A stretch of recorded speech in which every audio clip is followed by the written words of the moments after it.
I'm walking these same trails that I walked a month after I got out of rehab. Back then, I thought I had it all figured out. I had done the work. I had my 60-day chip coming up. I was going to meetings.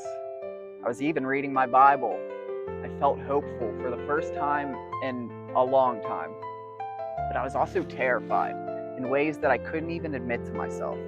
If you're around that point right now, around 60 days in, fresh out of treatment, or just white knuckling it on your own, I need to tell you some things. Things that I wish someone would have told to me back then. Things that might have saved me from a lot of pain and confusion. Things that might have saved me from almost losing everything that I fought so hard for. This isn't a pep talk. This is the truth. Let's walk.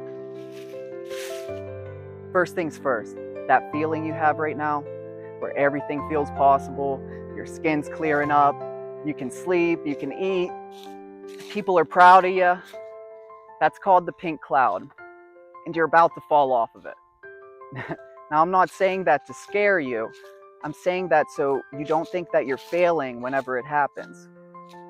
Around month 3 or 4, maybe a little longer if you're lucky, life's just gonna feel flat, boring. You're gonna wake up one day and you're not gonna be grateful. You're gonna go to a meeting and nothing said there is gonna resonate with you. You're gonna pray and you're gonna wonder, is anyone even listening? That's not relapse, that's life. And that pink cloud isn't sobriety, it's your brain healing. And when it goes away, that's when the real recovery can start. So when it happens, and it will, don't panic. Don't think that you're doing it wrong. And don't think that using is going to make it come back. It won't. Just keep walking. That feeling does come back, but different, deeper, and real. Second thing, and this one hurt me bad. Not everyone who said that they loved you is going to be sticking around for your recovery. Most of your using friends, gone. But you already knew that one. But your family, or those people you consider family, some of them are going to be weird, distant, maybe even resentful. I thought everyone would be throwing me a parade. And to be fair, a lot did. I had a lot of support, but others, they had seen the clean version of me before. It wasn't my first time trying to be clean. And they were waiting for me to fail like I did those other times. And honestly, some people liked me better when I was a train wreck because it made them feel better about their own lives. And that one, that's gonna sting hard. But here's what I've learned. God's gonna send you new people. People that only knew sober you. People who believe in who you're becoming and not who you were. Your circle's gotta get smaller before it gets bigger.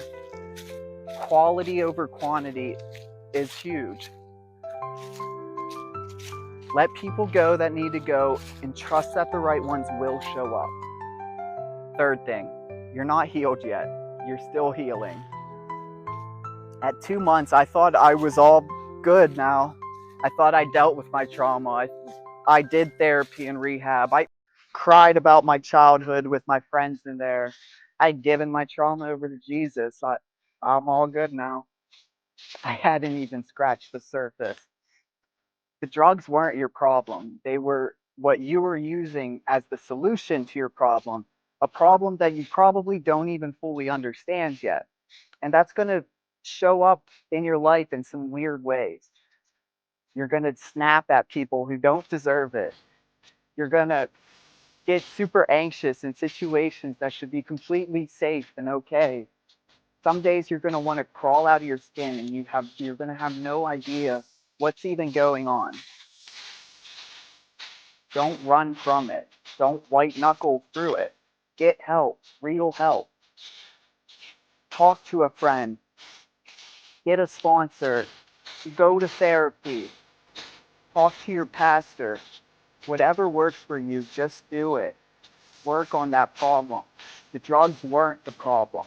They were a symptom of it. And now that you're finally working on it, it is hard, but that's how you actually are able to get free. Fourth thing, this one's for anyone who's found faith in recovery.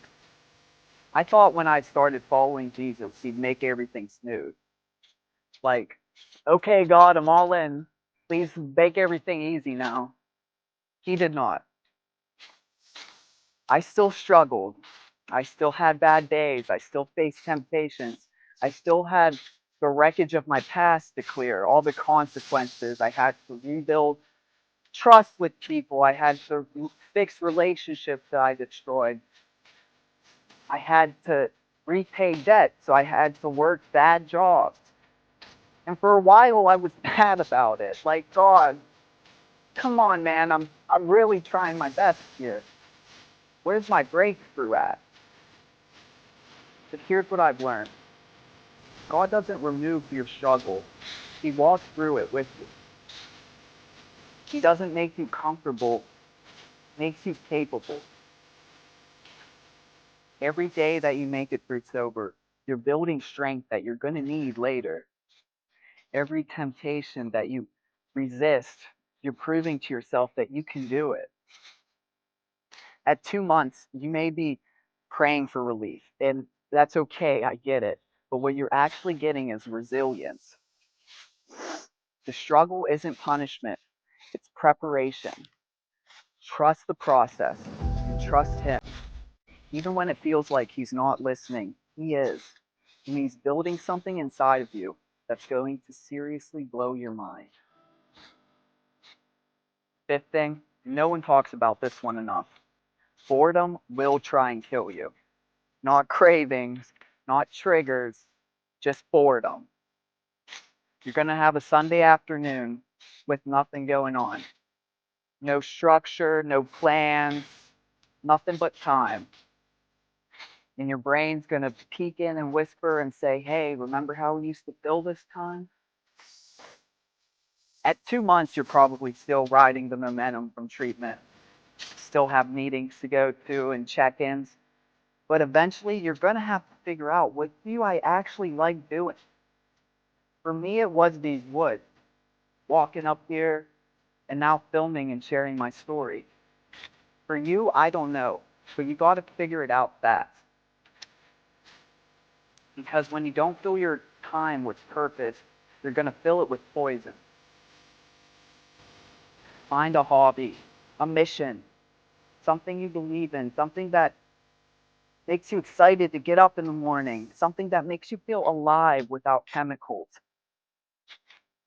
You spent years running away from something. Now you got to run towards something. What are you running towards? Sixth thing, and this is important, you're going to think about using again.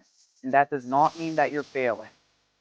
At 2 months in, I'd have these random thoughts. I'd drive past my old spot, or I'd see someone that looked like my old dealer. An old song would come on. Sometimes all it took was looking at my veins and seeing that they were healthy again, and it was sending. And I'd have these thoughts like, man, I could just... And then I'd get mad at myself for even having the thought. Like, what is wrong with me? I thought I was over this. Listen to me. Thoughts aren't a relapse. Actions are.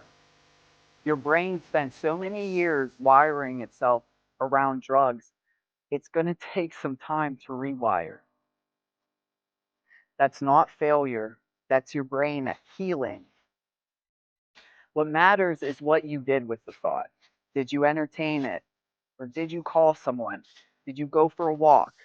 Did you pray about it? Did you go to a meeting? The thought isn't the problem. The thought is the test.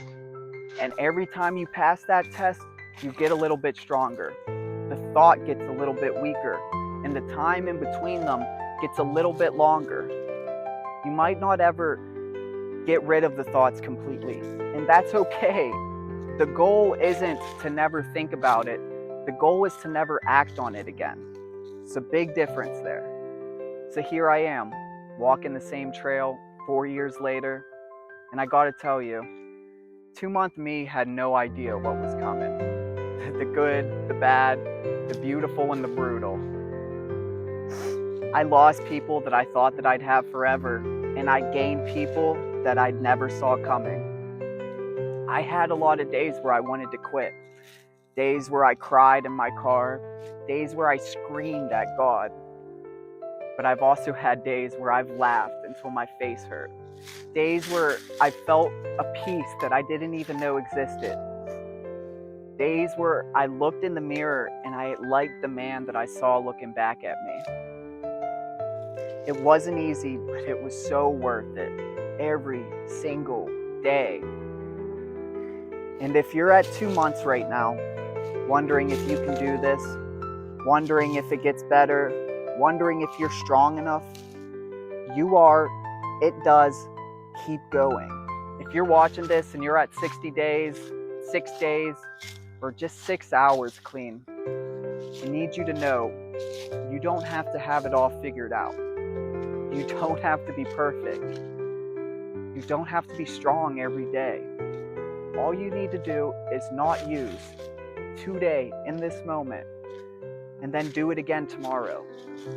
And then one day, you're going to be walking these same woods, or whatever your version of them is. And you're going to be looking back at yourself right where you are right now. And you're going to be so proud of yourself for not giving up.